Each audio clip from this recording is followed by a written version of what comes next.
Hello. It's a good thing I remembered to do this, because I almost, finished Friday without doing this. But yeah, so today I'm working on a drawing in which I did not draw the sketch. A friend of mine named Mangali and I did a collab thing where we exchanged sketches and finished each other's art, and I think both things turned out really great. I'll probably try to put the sketch I gave Mangali at the end, and maybe even put the final version of that, because it's so good. It's my background now. Oh boy, so this week, I don't know what has been wrong with me, but my sleeping schedule has gone everywhere this week, and it's because I keep accidentally only getting half the amount of sleep I should be getting.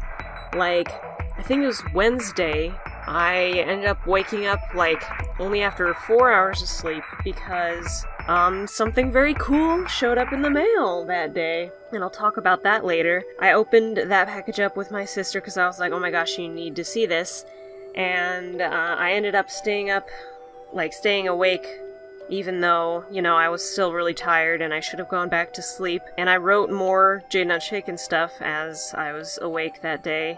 And then it was maybe 4 or 5 hours later, and I was just so dead. So I passed out once again, and once again did not sleep that long, but I feel like that was more attributed to the fact that I had slept 4 hours before I got tired again, so I didn't sleep again very much.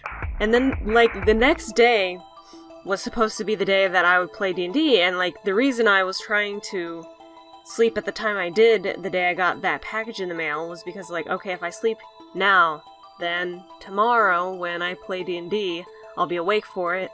But unfortunately, I ended up waking up and messing everything up, so I was laying awake hours after I should have gone to bed the night before D&D, and I just couldn't sleep for some reason. I was just laying there, so if I would get up, I would be tired, but laying down, my brain just wouldn't stop.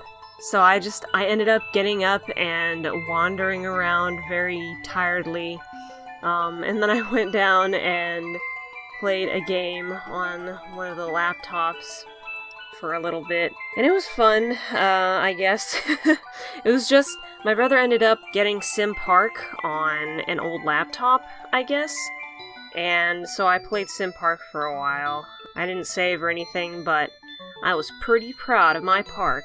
I did have an overrun population of opossums, even though I introduced so many foxes and wolves, as many as I could, and I was like, man, there's just so many opossums. Why aren't these tons of wolves eating all these opossums? There were just so many. But anyway, so about the package I got on Wednesday. I think I said last week how I pre-ordered the Ruby manga, and it came out on the 16th, and, oh yeah, it came out on the 16th, and for those who, got the pre-orders, got it the next day, so I think it was the 17th was Wednesday, question mark? Oh well, who cares? So the point is, I got the manga, and it's so cool. I'm about to pick it up, actually. I love, being able to hold it in my hands. I had already read half of this manga online because there were scanlations, and at the time I didn't know if they would, be translating it. I mean, I should have known they would, but, at the time I was worried, so I was like, I better read this when I can. So I read, half of it before, I think, months ago I read half of it. So it's, nice to actually own and be able to read the rest. I don't know if there are more volumes of this, but, if there are, I'm definitely gonna get them. I don't know if I'll pre-order them again. Maybe I will.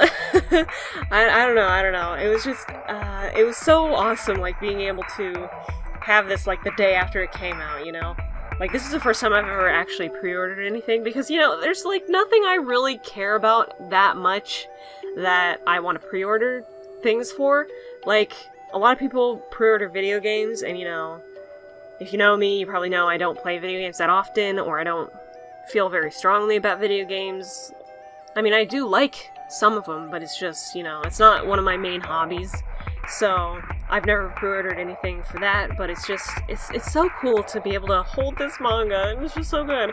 And I don't know, I love the art style. I feel like the art style, I don't know, it's just so magical seeing Ruby in this wonderful manga style and have it like as a full book thing. I want more, because I already read the whole thing, so... so I said earlier about how I worked on the Jane Unshaken script, and I'm very pleased to say that I finally figured out what story elements and plot points that I'll get through in what I'm going to call Season 1. Like, I finally figured out, like, exactly what's going to happen in Season 1, and I'm very pleased. It's like such a relief. I am having trouble figuring out what order the story elements are going to go in for Season 2, because, like, I know everything that happens.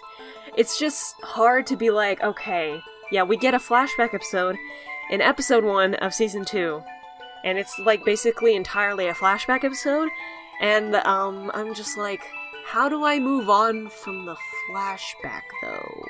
Like, how do I... like, what story do I go to next? Because, like, it's a specific character's flashback, even though it's important for everyone's story. It is for a specific character, so it's like, how do I jump from this character to someone else in the next episode and make it, you know, seamless, you know? Because, like, for the majority of the Jane Unshaken episodes, everything kind of flows together. For example, I'll say that episode 2 of Jane Unshaken will basically pick up right where it left off in episode 1, and that's basically the same for when episode 3 comes around. So it's like, it kind of flows, and I'm trying to do that, you know, for all the episodes, making them connected to each other and not just their standalone, like, hey, this episode is about Angie and Faith, and next episode, I don't even mention how I focused on Angie and Faith last episode. I'm just gonna go right into M's backstory or something, and that's completely inaccurate. I just made up an idea of names on the fly, but I think you get what I'm saying. Like, I don't want to have it so jarring. But either way, I'm very happy to just finally have everything kind of set out before me, because it was kind of nerve-wracking being like, what episodes consist of Season 1? Like, what are they? It is still kind of nerve-wracking to not be fully solid in what Season 2 consists of. I feel like I should have it already done, you know? But it's also really hard to figure out. I don't know why. It's like, well, whose backstory do I want to get into if I'm doing backstories? But, like, I don't want to do backstories all the time. It's just difficult. It's hard. But anyway, so I guess this episode is coming to a close. It feels like I've only been talking for, like, 5 minutes. But I guess this episode is kind of short compared to the rest. I hope you enjoyed the finished product of this. I kind of was nervous doing this, as I always am with collabs, because I'm like, oh no, I'm ruining this person's art. But I did my best, and I really like how it came out. Thank you very much for watching. Tell me some sort of, maybe you have a funny story that happened to you lately, and I don't know, I would love to hear that. January's almost over. I can barely believe it. But yeah, once again, thank you very much for watching, and bye-bye!